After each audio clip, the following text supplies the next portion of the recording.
Good evening, everyone. I am Kapoljory V. Igoy, and I am a reporter of Chapter 14. And my topic is all about why the long run supply curve might slope upward. So, why? So, ano ka, ano?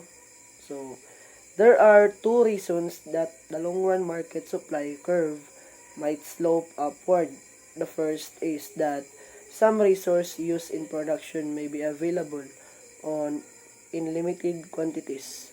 So I I will give you an example. So example is consider the market is for farm products. So the farmer is kanang mo need nila mag-purchase og land para sa ilahang farm. Pero pero if anyone choose to buy land and start a farm, but the quantity of land is limited lang siya, no, para sa mga tao. Pero di on nato malikayan good nga magkadagan gyud natong mga farmers. So but the quantity of land is the price of farmland is bid up. So kaning so sa kadaghan sa mga farmer nga manginahanglan og land is malimited ni siya, din mabid up or mga mahanyo lang siya, kanang mapalit lang siya sa barato nga price. So once nga makadaghan ang atuang mga farmers, so may possibility nga mo raise mo raise ang cost sa mga farmers, which is ang cost is mo na siya sa ilang mga magasto kay tungod sa limited space lang ilang magamit na area sa ilang pag-farm. So we have an example here, which is the graph. So in graph A, initial conditions. So sa market is nakita nato dira, price 1 is level 2, the long run supply, which is the average total cost niya. So once nga level pa na siya dira, so wala pa siya short run or long run nga mahitabo. Wala pa siya ganing long run or short run nga response nga mahitabo. So diriya is ang so good pa gid, no. So sa beginning pa kay bali ni siya. So diriya sa market, so makita nato diri ang point is A. So sa center pa ang point, din ang quantity 1, demand 1 in a short run, S1, demand 1, D1, and quantity 1. So 0 ay or siya starting pa siya. So diriya sa firm, so wala pa siya mga na-gain nga mga profits. So mao na siyang zero balance pang iyang mga profits nga makuha sa 1. Then mao na siyang ang iyang point is nasa center. Then diriya next is graph B. So sa graph B is nakita natin diri nga ang price 1 is raised to price 2. So kibali ni lapas na siya sa total average niya. So kibali nilapas na kaning kibali ginamay siya giset na standard. So nilapas na kibali ang price gihatag sa market, nilapas niya sa total average cost. So price 1 to down up to price 2. So since ang market is kanang kumbaga kanang dagan kayo ang nag-need ba ani nga mga dagan kayo ang need ang dagan kayo ang mga firms nga nisulod sa market. So from point A to point B, so dinitaas po ang yang demand, ang demand. So sa kadaghan sa mga firm, so mutaas yun ang demand niya. So mao nang nag-raise siya og price. Then quantity 1 rise to quantity 2, point A to point B. Then next is sa firm. So sa graph B, firm. So sa firm is since ang price 1 is nisaka to price 2, So na siya short run nga nahitabo kay since nga ang na siya murag short nga nahitabo since kay ang price niya is level pa man siya sa total average cost niya, di ni kalit ra siya taas.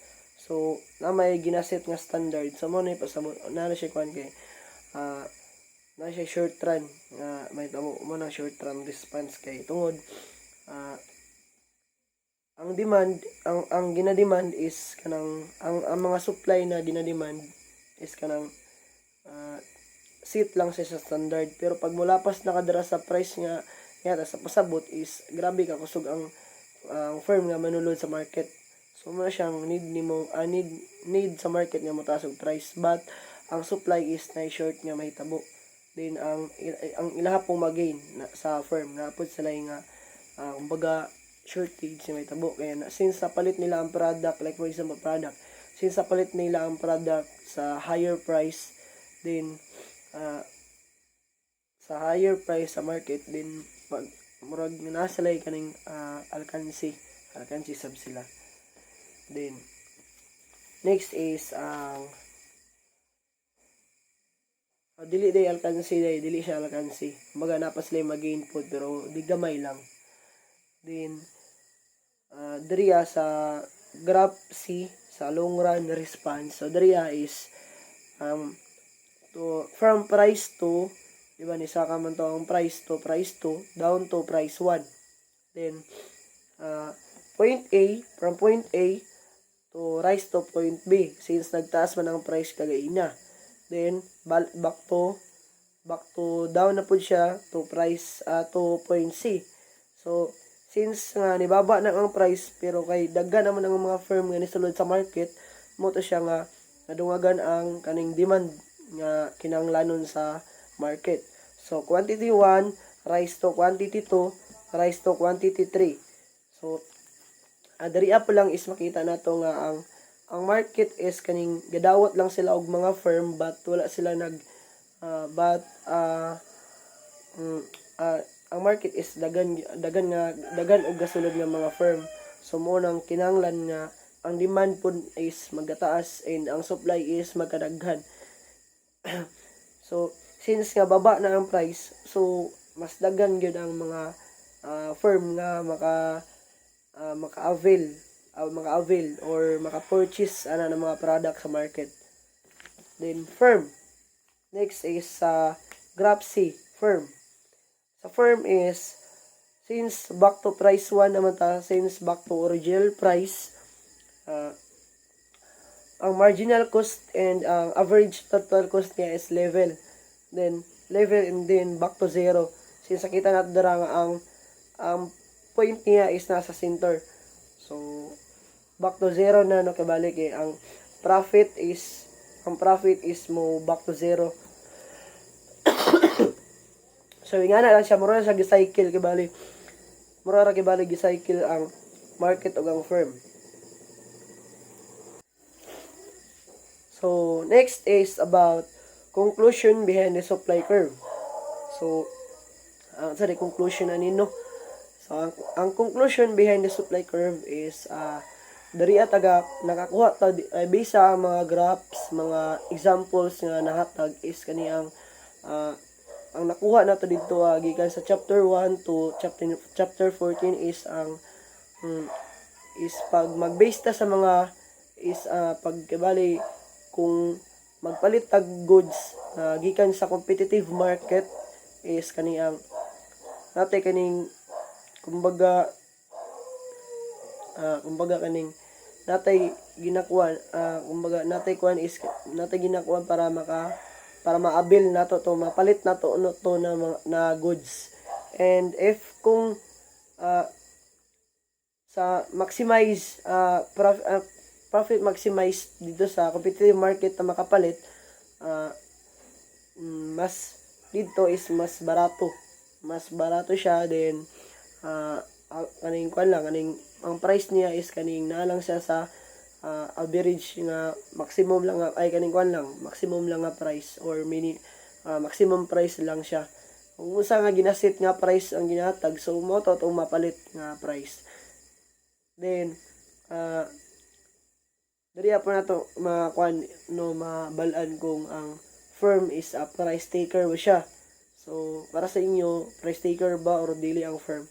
So, para sa kuha is ang firm is a price taker because firm is gaagad lang siya sa price sa market. So kung unsa nga price ang na siya makalist siya sa price nga ginahatag sa market, so dito siya mo go. So that's it, and thank you for listening my report.